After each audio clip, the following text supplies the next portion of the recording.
What do I think about most? I think about life, especially during this COVID pandemic, and the meaning of life, especially time. I think for me, going through this whole kind of COVID pandemic, it really brings the point of life and time, how precious time is. And I think even this morning, I was thinking, okay, this is what I'm going to do with my day to day, because every day, every breath that I draw, to me, it's precious. So for me, it's that relationship with my God and my faith, and just appreciating the time that I have. So for me, I would say every moment, every day, every intention I have really is about living according to my faith and just do my best by people, humanity, nature, my community. Um, so yeah, I think every day my thoughts are towards what am I going to utilize my time to do today, and how best can I do that to the best of my ability. So yeah, it's about utilizing my time really, really well. Yeah, that's my uppermost thought, I would say. Wow. The word mindset to me is really, really crucial, because if you asked the 20-year-old Pauline what that meant compared to the 54-year-old Pauline, I'm sure I'd give a very, very different answer. For me, my mindset now is never to say never, and to be flexible, because whenever you go through problem situations or good times, I think your mindset has to change to be able to learn from those experiences. So to me, to have a mindset that, yes, is determined to do good things, yes, is determined to live well, yes, is determined to prosper, all those sorts of things, and yes, it's determined to do good by your neighbours and your community and your work colleagues. I think having a flexible mindset is perhaps best, because then you can learn from your experiences, learn from your mistakes, and hopefully do better when those experiences come around again. My thoughts have changed over time due to my experiences, especially ones that you perhaps think are quite adversarial, quite challenging, quite disappointing, quite depressing. Um, my thoughts have changed over time. I've learned never to say never. I've given myself permission to forgive myself, because none of us are perfect, and I've made some awful mistakes in my life that I regret, but I'm not going to be governed by that regret. I just dust myself off now and think, yeah, okay, I did that. Okay, get over it, people. If you want to judge me, that's your problem. But I'm dusting myself off, and I'm pressing on with my life, and I'm living my life to the best of my ability. So yeah, my mindset, it changes in time and it evolves. And perhaps if you ask me that question in 10 years' time, I'll give a different answer yet again. But I think your experiences and the trials that you go through make you strong. And if you can have a flexible mindset and live by those experiences and learn from them, hopefully you'll do better next time those situations arise. Wow. What do I think about other people's mindsets? In this current climate, there's a lot of room for improvement, put it that way. I love to meet and talk to people from various ethnicities, cultures, religions, and share ideas and ethoses and experiences with people. And what I have been warmed by most recently is a lot of white British colleagues, especially at work, have been asking me about my experiences, my lived experiences. And they're genuinely interested to know what it is to be like a Black woman going through life, work, turbulence, etc. And I've been comforted by that, because I would rather people ask questions and not assume. I think we have more fixed mindsets when people make stereotypes and have fixed attitudes about other people without actually getting to know them as individuals. So I love a flexible mindset, but I can talk with, reason with, laugh with, joke, share ideas and ideologies. I think that's the best way to be. And for me, if I come across a negative mindset, somebody who's a bit like a mood hoover, Jenny Ray Cloud, whatever term you want to use, I will deliberately distance myself from that person because I don't want to be dragged down with the negativity. I tend to go towards people who are more proactive, more solution focused, and more positive thinkers. I love to debate with people. So yeah, mindset's very interesting at the moment because I love to open conversations with individuals, and yeah, it's quite enlightening to listening and answering questions, asking people questions, open questions, and seeing what comes back. It's interesting. What I feel about well-being and health is, for me personally, I am more determined to look after myself now than ever before. So for me, this morning, for example, has been an exercise class at 9 o'clock with Z, mow the lawn, finish mowing the lawn, tidy away the garden, do another exercise class, and then come and talk to you. Because for me, that outlet, that physical activity, being outside as well, cutting the grass, listening to the birds, saying hello to people as they walk past my front garden, that to me is amazing. That's a beautiful experience. And having the warmth of the sunshine on your skin, it's just, and the fresh air, beautiful. You know, you couldn't put a price on that in my opinion. So yeah, it is what it is. I take every day as it comes. I am keeping healthy and well by sleeping well. So I tend to try and get to bed at a good time. I really enjoy a good night's sleep, and I give God thanks every time I wake up in the morning. I think, wow, Lord, thank you. I've had a good night's sleep and I feel refreshed.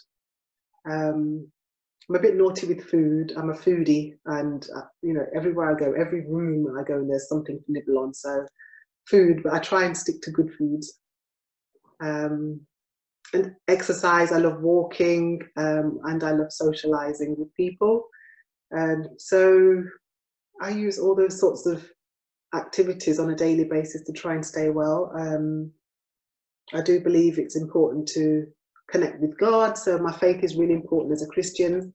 I do believe in praying and asking the Lord to heal me, to help me to live by my experiences and live by my commitments. So it's a combination of spiritual health as well as emotional and psychological health, and of course physical. I do believe all of those elements are important to help somebody live and work well. For me, my faith, first and foremost, because when individuals are not available to support you, or in this situation where we've been in lockdown and we've not been able to have that face-to-face contact, certainly my faith has played a big part in my well-being and my resilience and my strength. Secondary to that, my family, you know, my sisters and my nephews, nieces, brothers, my mum, my immediate family are key to my health and well-being, because I know I can go to them, talk about anything, and they'll come up with solutions. They'll be supportive, they'll answer me. You know, my children definitely keep me motivated because they're amazing. So yeah, my strength, I draw from family and positive friends as well. You know, my associates at work, my associates and my friends in the community as well, and my girlfriends, you know, my little inner circle of girlfriends and my outer circle of girlfriends. It's yeah, I've got many circles that I link in with, and they definitely keep me strong, keep me grounded. And I love friends and family who will tell me when I'm wrong. You know, if that dress don't fit, tell me it ain't fitting, it ain't looking good. Don't pretend it looks nice and it's not. So yeah, friends, family, relationships, they're key to my health and well-being. Wow. I have needed resilience and strength, I would say, every day, because my working in the NHS as a registered nurse, as a nurse manager, has been very challenging. Supporting anxious patients, supporting anxious staff, trying to keep your work environment safe. I've needed strength and resilience to be a strong leader. I've needed strength and resilience to look after my family home and to cut the grass and to do all those DIY jobs and to keep the home safe and pleasant. I've needed resilience to help at my local church, and strength and determination, because there've been so many changes that we've had to implement. Most latterly, it's been extremely challenging. So I've had to be very creative in thinking of ways of finding solutions to safeguard the elders in my church and to support them, as well as other groups within the church as well. So I've needed an awful lot of strength and resilience, especially most latterly through the COVID pandemic. It has also been a strangely lonely time because of not having the social interaction and the freedom to go around as I would normally, because I'm never at home. I'm usually out and about, sporting and going for spa breaks and weekend breaks and holidays, and all those things I've had to curtail because of the lockdown restrictions. But in some respects, I think by being grounded and being comfortable in that silence and in those moments when you're quiet, sitting in the garden by yourself, I've managed to gain strength and resilience and encouragement just by being alone and being quiet. And that's been quite comforting. I think the questions you've asked are connected, because it's the common theme has been my opinion about matters, whether it be health, well-being, resilience, strength, what keeps you strong, what are your challenges. So it's forced me to think about how I see things and how I view things and how I process information. So yeah, I think your questions, sometimes they provoke emotions as well, and when you do start unpacking some of your thought processes and you remember perhaps some of the mistakes that you've made, or the regrets, or some of the disappointments, or you think about family that you've lost, yeah, there's an emotional theme, a bit like an emotional roller coaster with the questions that you ask. Yeah, it's a bit of an emotional roller coaster, I would say. Yeah, I think reflecting on health and well-being in my community, certainly living in Leicester City, so an extremely diverse, close-knit population. And for me, my concerns have been obviously with the Black and Asian and minority ethnic COVID pandemic deaths, associated deaths. That has been at the forefront of mind from a health professional's point of view, and also as a humanitarian person, as somebody who looks out for their community and their neighbours and friends.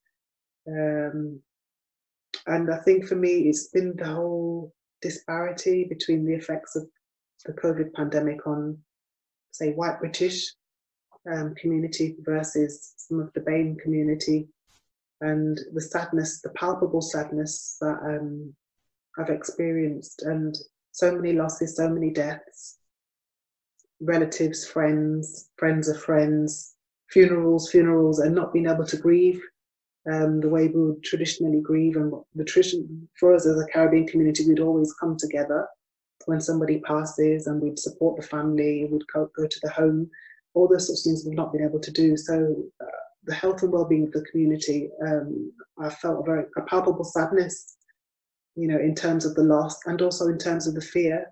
A lot of the elders who I know, who are sort of over 70, over 80, who would have been at my local church on a regular basis, for example, haven't been able to come out because of the COVID pandemic. So yeah, it's been pretty palpable, and with tinged with a lot of sadness, definitely.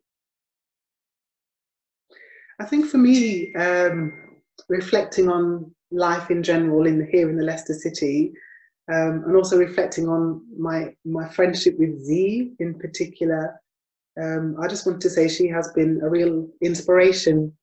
And even though she goes through so much adversity, I often reflect and I watch her quite closely, and she has her down time. She's not perfect. She's a bit crazy. We all know that. But I draw a lot of inspiration from her because she just gets on with it. And yes, she's in pain. Yes, she's mourning the loss of her mum at the moment. But even that, she turns it around to being a positive, and it inspires her to be the stronger person that she is. And I find that very inspirational. So I think having friends like that and relationships to relate to is an inspiration for me, and it encourages me to keep going, because oftentimes as a Black woman, you know, you tend to sort of get stereotyped into a certain role, and expectations. People expect you to be sedentary and, you know, quite introvert and chained to a cook or whatever. And I don't like those sorts of stereotypes. I tend to want to do my own thing, live by my convictions, and maximize every day to the best of my ability. So I think for me, speaking to other women, I would just encourage them to be the best that they can, and not to be restricted by other people's stereotypes and cultural expectations. Sometimes I think you just need to live by your convictions and do your best, and enjoy life, because that's what it's here for, really, isn't it? You have life to enjoy it.